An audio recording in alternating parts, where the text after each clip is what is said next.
My name is Steve Kretzman. I'm Executive Director of Oil Change International. Iraq has some of the largest conventional oil reserves in the world, by some estimates the second largest in the world.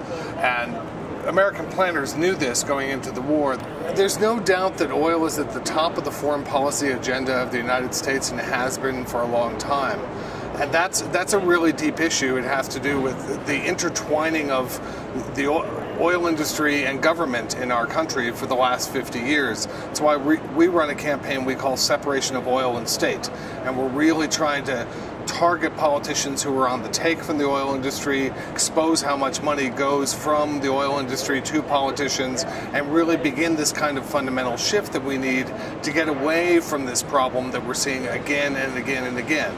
The oil industry tends to sort of spread its largesse around in a variety of different ways. However, it's worth noting that in this current election, over 75% of oil donations have gone to Republicans.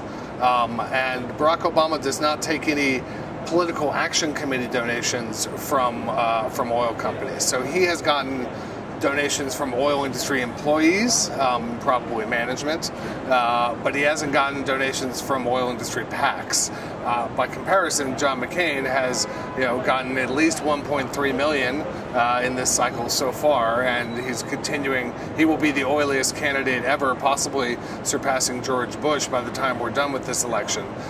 So it's clear who the oil industry thinks is on their side. There was a lot of speculation that perhaps the war was going to be about oil, and so a number of us decided to actually say, if they actually are going to try to get access to Iraq's oil, what will they do? And we co-published a report just right before the invasion started, actually, that looked at the likely methods the Bush administration, the Blair government, and the big oil companies would cooperate on to gain access to Iraq's oil. And what we thought was they would restructure Iraq's investment laws to allow investment by the international oil companies to really force the Iraqi people to open up to Exxon, to Chevron, to Shell, to BP.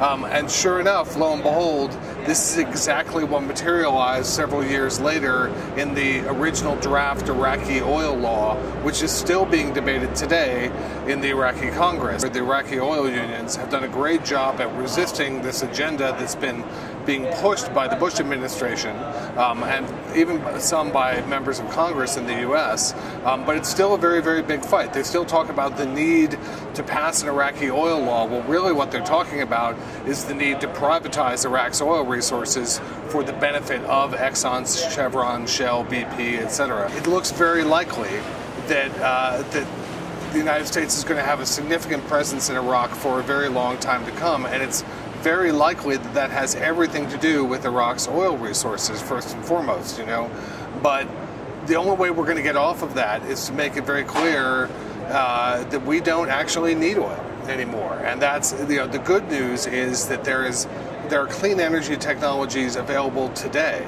that can end our dependence on oil.